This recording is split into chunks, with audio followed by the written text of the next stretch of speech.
നാലാളിന്റെ എങ്ങനെയായിട്ടാ? അത് ശരിയല്ല, നമ്മൾ തന്നെ ഇവിടെ എത്ര പേരുണ്ട്? 4 പേരല്ലേ ഉള്ളൂ. ആരെങ്കിലും ഒക്കെ ഒന്ന് പുറത്തുനിന്ന് ഇൻസ്റ്റാൾമെന്റ് ആണ്. ഡൈനിങ് ടേബിൾ ഇല്ലല്ലേ?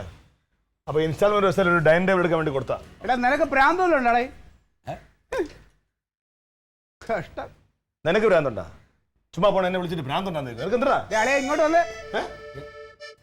ഇത് ഇൻസ്റ്റാൾമെന്റ് ഡൈനിങ് ടേബിൾ മേടിക്കാൻ പോണം. പിന്നെ രൊക്കം കാശിരുന്ന് എനിക്ക് തരൂ. രൊക്കം കാശ് കൊടുത്ത് വാങ്ങേണ്ടത് രണ്ടുമായിട്ട് വ്യത്യാസമുണ്ട്. നീ ഇത് അടച്ചു വരുമ്പോൾ 2 ഡൈനിങ് ടേബിളിന്റെ പൈസ നീ കൊടുക്കേണ്ടി വരും. അത് കൊടുക്കേണ്ടി വരും. മൊത്തം കൊടുക്കാൻ കാശില്ലാത്തോണ്ടാണല്ലോ ഈ അടവിനെടുക്കണത്. അപ്പൊ കാശ് കൂടും. അവര് നമ്മളെ നന്നാക്കരിക്കൊന്നല്ല. അപ്പൊ ഒരു ഡൈനിങ് ടേബിളിന്റെ പൈസ അധികം നീ ചെലവാക്കിയിട്ട് വാങ്ങാൻ പോവുകയാണ്. എന്തൊരു മണ്ടത്തരം. ഇനി ഇതെല്ലാം പോട്ട് ഇവൻ കൊണ്ടുവരുന്ന സാധനം എങ്ങനത്തെയാണെന്ന് നിനക്ക് അറിയാൻ പറ്റും. നമുക്ക് കുറച്ച് നാൾ എനിക്കവിടെ ഒരു 8-10 വർഷമെങ്കിലും ഇരുന്ന് സമാധാനമായിട്ട് കഴിക്കണ്ടേ?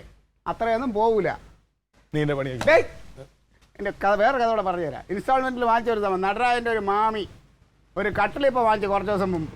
അവർക്ക് ഇതുപോലെ പൈസ ഇല്ലാത്തവർ വാങ്ങിച്ചാണ്. വാങ്ങിച്ച് രാത്രി കയറി കിടന്ന് ഛാപ്പോ പോയി. എവിടെ?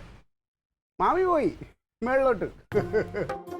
അതല്ലേ വയസ്സായ അമ്മയൊക്കെ ഉള്ളതാണ്. ഉള്ള കാര്യം ഞാൻ പറയാം. എന്ത് പറഞ്ഞാലും അവനൊരു മാമി ഇവക്കൊരു കുഞ്ഞമ്മ.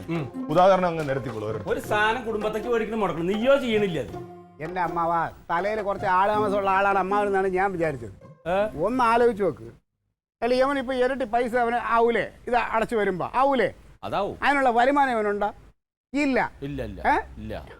അപ്പൊ എന്താണ്? അത് അണക്ക് മനസ്സിലായി. പക്ഷെ അത് അവനത് ബോധ്യമുണ്ടേ. ഇതെന്തൊരു അമ്മാവന് കഷ്ടം.